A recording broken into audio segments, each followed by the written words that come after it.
Si vous avez mal au dos, au cou, à l'épaule ou même au genou ou à la hanche, vous avez sûrement pensé à de nombreuses causes possibles.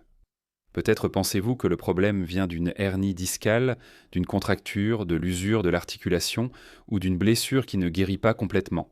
Mais il y a un facteur qui passe souvent complètement inaperçu. Un facteur qui influence énormément la façon dont nous percevons la douleur et qui affecte aussi directement la récupération du corps. Ce facteur, c'est le sommeil. De plus en plus de recherches montrent qu'un mauvais sommeil peut aggraver la douleur musculo-squelettique et aussi faire durer la douleur plus longtemps. Beaucoup de personnes souffrant de douleurs chroniques vivent cela. Elles dorment mal, se réveillant plusieurs fois, n'ont pas l'impression que leur sommeil soit réparateur et, le lendemain, la douleur est toujours là, voire pire. Dans cette vidéo, nous allons aborder ce sujet et voir quelles relations existent. Entre le sommeil et la douleur, pourquoi mal dormir peut augmenter la douleur, ce qui se passe dans le système nerveux lorsque le sommeil est de mauvaise qualité et ce que nous pouvons faire pour améliorer le repos. Parce que comprendre cela peut complètement changer la façon dont nous comprenons la douleur. Pendant longtemps, on pensait quelque chose de très simple. Si tu as mal, tu dors mal, et cela a beaucoup de sens. Quand quelque chose fait mal, il est plus difficile de se détendre. Trouver une position confortable ou dormir profondément. Mais aujourd'hui, nous savons que la relation entre la douleur et le sommeil ne fonctionne pas seulement dans un sens, cela se passe aussi dans l'autre sens. Mal dormir peut augmenter la douleur et cela a été observé dans de nombreuses études.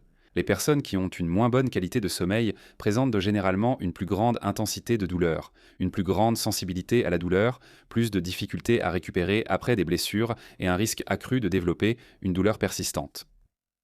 C'est-à-dire que le sommeil n'est pas simplement une pause pour le corps. Beaucoup de choses importantes se passent pendant le sommeil. Le système nerveux se régule, les tissus se réparent, les hormones changent et le cerveau traite l'information. Lorsque le sommeil est insuffisant ou de mauvaise qualité, tous ces processus peuvent être affectés et cela peut influencer directement la façon dont le cerveau interprète les signaux de douleur. Pour mieux comprendre cela, il faut se rappeler quelque chose d'important. La douleur ne dépend pas uniquement des tissus, du corps, de ce qui est physique. La douleur est une expérience que le cerveau construit à partir de nombreux signaux différents, parmi lesquels des signaux du corps, des signaux du système nerveux, l'état émotionnel, le stress, la fatigue et aussi le sommeil. Lorsque le sommeil est insuffisant ou fragmenté, le système nerveux peut devenir plus sensible.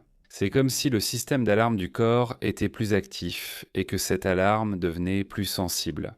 Des stimuli qui auparavant ne gênaient presque pas peuvent le commencer à faire plus mal. Beaucoup de personnes disent quelque chose comme « Quand je dors mal, le lendemain, j'ai plus mal partout ». Et cette perception n'est pas un hasard. Il y a une explication physiologique assez claire. L'une des choses les plus importantes qui se produit quand on dort mal, c'est que la façon dont le système nerveux traite la douleur change. Pour comprendre cela, imagine que le système nerveux possède une sorte de contrôle du volume de la douleur. Quand tout est bien régulé, ce volume est à un niveau normal. Les signaux qui proviennent des tissus sont interprétés de manière équilibrée. Mais lorsque le sommeil est insuffisant ou de mauvaise qualité, ce système peut devenir plus réactif. Le volume de la douleur peut augmenter, ce qui signifie que des stimuli qui auparavant étaient à peine gênants peuvent lui commencer à faire plus mal.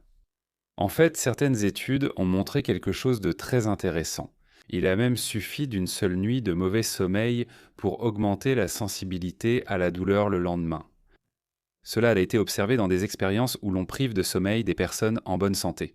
Ensuite, on évalue leur sensibilité à différents stimuli. Et ce que l'on observe, c'est que le seuil de la douleur diminue. Autrement dit, le corps tolère moins les stimuli douloureux. Cela nous donne un indice très important. Le sommeil ne sert pas seulement à se reposer, il sert aussi à réguler la sensibilité du système nerveux. Un autre mécanisme important concerne l'inflammation. Pendant le sommeil, le corps régule de nombreux processus liés à la réponse inflammatoire. Lorsque le sommeil est suffisant, l'organisme maintient un équilibre assez stable. Mais lorsque le sommeil est court, fragmenté ou de mauvaise qualité, cet équilibre peut être perturbé. On a constaté qu'un mauvais sommeil peut augmenter la production de certaines substances inflammatoires, et ces substances peuvent rendre les tissus plus irrités et plus sensibles. Cela ne signifie pas que le sommeil soit la cause directe d'une blessure. Bien sûr que non.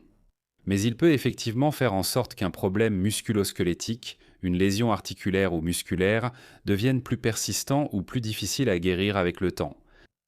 Par exemple, si une personne a des douleurs lombaires et dort mal pendant des semaines ou des mois, le système inflammatoire peut entretenir le problème.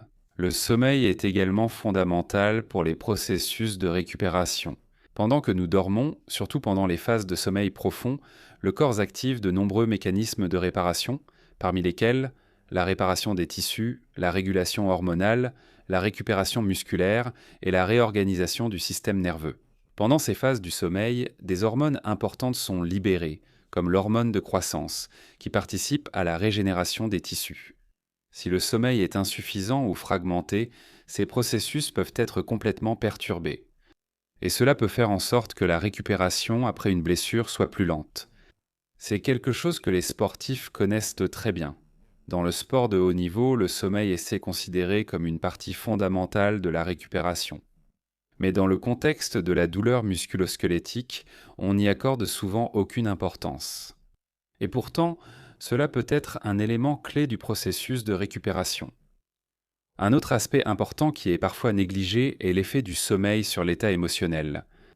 Mal dormir n'affecte pas seulement le corps, cela affecte aussi le cerveau. Cela peut augmenter le stress, l'irritabilité, l'anxiété et la sensation de fatigue mentale. Et tous ces facteurs peuvent à nouveau influencer notre perception de la douleur. La douleur n'est pas seulement un signal physique, elle est aussi modulée par le contexte émotionnel et psychologique.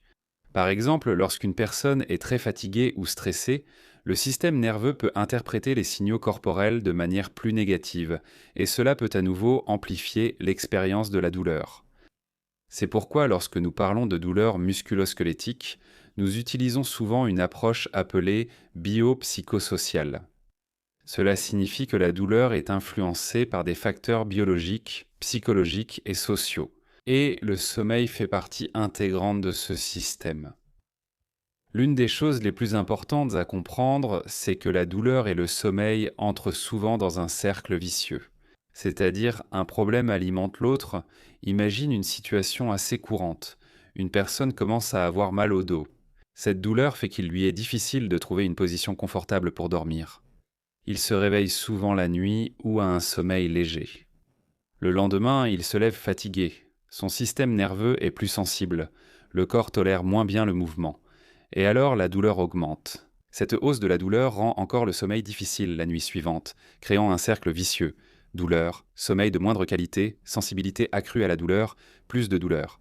Ce cycle peut durer des semaines, des mois, voire même des années. Et dans certains cas, il peut contribuer à ce que la douleur devienne complètement chronique. Ainsi, lors de l'évaluation d'une personne souffrant de douleur, il est de plus en plus recommandé de considérer la qualité de son sommeil. Il ne suffit pas de demander si la personne dort, il faut aussi questionner. As-tu du mal à t'endormir? Te réveilles-tu souvent la nuit? Ton sommeil te semble-t-il réparateur? Te réveilles-tu reposé le matin? Parce que très souvent, le sommeil peut être une pièce importante du puzzle de la douleur. Il y a des signes qui peuvent indiquer que le sommeil joue un rôle important dans la douleur. Par exemple, des personnes qui sentent que la douleur est pire lorsqu'elles ont mal dormi, ou des personnes qui remarquent que lorsqu'elles arrivent à mieux dormir plusieurs jours de suite, la douleur s'améliore. Il est également fréquent de voir des problèmes comme difficulté à s'endormir, réveil fréquent pendant la nuit, sensation de sommeil léger ou se lever le matin avec l'impression de ne pas avoir bien récupéré. Les troubles du sommeil sont fréquents chez ceux ayant des douleurs musculo-squelettiques chroniques. En fait, de nombreuses références établissent qu'une amélioration du sommeil est liée à une amélioration de la douleur. Cela, bien sûr, ne signifie pas que le sommeil soit la seule cause de la douleur, mais il peut être un facteur qui la maintient ou l'amplifie. Et si nous parvenons à améliorer cet aspect, nous réussirons sûrement à réguler le système nerveux et par conséquent à atténuer cette douleur. Or, que le sommeil influence la douleur, c'est très clair, n'est-ce pas? Mais la question importante en est une autre. Que pouvons-nous faire pour améliorer le sommeil? Pourquoi tant de personnes souffrant de douleur ont-elles l'impression que bien dormir est quelque chose qu'elles ne peuvent tout simplement pas contrôler? Dans la partie suivante, je vais te montrer quelques stratégies qui peuvent t'aider à améliorer la qualité du sommeil. Certaines sont de simples changements de mode de vie et d'autres concernent la façon dont nous organisons la journée et la nuit. De petits changements qui, avec le temps, peuvent beaucoup aider à retrouver ton équilibre et à mieux te reposer. La bonne nouvelle, c'est que le sommeil peut s'améliorer. Ce n'est pas toujours du jour au lendemain, mais il existe des habitudes qui peuvent beaucoup aider le corps à mieux dormir à nouveau. Et quand le sommeil s'améliore, évidemment, la tolérance à la douleur s'améliore aussi. Les meilleures stratégies que je peux te montrer maintenant sont les suivantes. Numéro 1, garder des horaires de sommeil réguliers. Le corps a une horloge interne qui régule les cycles de sommeil et d'éveil. Lorsque les horaires changent beaucoup d'un jour à l'autre, cette horloge peut se dérégler. C'est pourquoi il est généralement recommandé d'essayer de se coucher et de se lever à peu près à la même heure tous les jours, même le week-end. Cela aide le corps à reconnaître quand il est temps de dormir. Et avec le temps, cela peut faciliter l'endormissement de façon plus naturelle. Réduire l'utilisation des écrans avant de dormir. La lumière des téléphones, tablettes ou téléviseurs peut perturber la production de mélatonine. La mélatonine est une hormone qui aide le corps à s'endormir. Lorsque nous sommes exposés à beaucoup de lumière artificielle le soir, en particulier à la lumière bleue, le cerveau peut interpréter qu'il fait encore jour et cela peut retarder l'endormissement. C'est pourquoi il est généralement recommandé d'essayer de réduire l'utilisation des écrans pendant la dernière heure avant de se coucher. À la place qu'on peut on peut faire d'autres activités, comme lire, écouter de la musique calmement ou simplement ralentir le rythme de la journée en méditant assis sur son canapé. Troisième changement, créer un environnement adapté pour dormir. L'ambiance de la chambre influence également beaucoup la qualité du sommeil. Quelques éléments qui peuvent t'aider sont garder la chambre dans l'obscurité, éviter les bruits gênants et maintenir une température agréable. La chambre devrait être un espace associé au repos. C'est pourquoi il est également recommandé d'éviter de travailler ou d'utiliser l'ordinateur au lit autant que possible.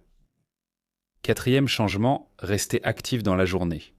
L'activité physique favorise le sommeil nocturne. L'activité physique aide à réguler le système nerveux et les rythmes du corps. Pas besoin d'exercice intense. Marcher, bouger ou faire des exercices thérapeutiques suffit. Toutes mes vidéos conviennent. Pour les personnes souffrant de douleurs musculo-squelettiques, cela peut être très utile.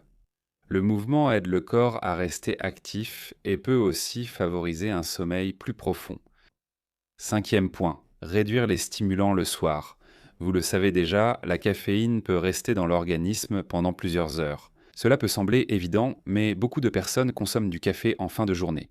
Donc le thé, les boissons énergisantes, la caféine consommée l'après-midi vont interférer avec le sommeil. Éliminez-les complètement ou réduisez-les au minimum pour que votre corps puisse se détendre et que la qualité du sommeil soit meilleure. Sixièmement, ne faites pas une fixation sur le sommeil. Cela peut sembler absurde, mais c'est important. Beaucoup de personnes ayant des problèmes de sommeil développent de l'anxiété à l'idée de dormir. Elles commencent à penser des choses comme « si je ne dors pas bien cette nuit, demain je me sentirai vraiment mal ». Et cette préoccupation constante peut rendre le sommeil encore plus difficile.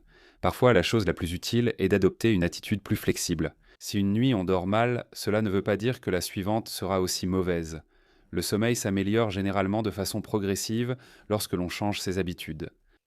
En conclusion, pour rassembler tout ce que nous avons vu dans cette vidéo, lorsque nous pensons à la douleur musculo-squelettique, nous nous concentrons souvent uniquement sur la zone douloureuse, le dos, le cou, le genou, l'épaule. Nous cherchons des exercices pour progresser, mais le corps n'est pas un système mécanique, d'accord ? Des facteurs comme le sommeil influencent fortement la façon dont le système nerveux gère la douleur. Bien dormir aide à réguler le système nerveux, aide à contrôler l'inflammation et aide le corps à mieux récupérer. Ainsi, lorsqu'on traite la douleur, il peut être utile de se poser une question simple. Comment est-ce que je dors ? Quelle est la qualité de mon sommeil ? Parce qu'améliorer le sommeil peut être un élément très important pour aider ton corps à se sentir mieux. J'espère que ce format de vidéo t'a plu. Tu sais déjà que tu peux t'abonner à ma newsletter en cliquant juste ici, en haut à droite de l'écran, dans laquelle je partage chaque semaine toutes les vidéos que je publie sur ma chaîne. J'espère que tu prendras ces informations au sérieux, car elles peuvent vraiment changer ta vie. Et je t'ai aussi enregistré une petite routine d'exercice de respiration à faire avant de dormir pour diminuer l'activation du système nerveux et t'aider à t'endormir, que tu vas sûrement trouver sur le côté droit, dans quelques instants à l'écran. C'est tout, je te remercie de tout cœur de m'avoir accompagné jusqu'à la fin de la vidéo et j'espère que tu pourras me revoir dans une de mes autres vidéos. Salut les amis!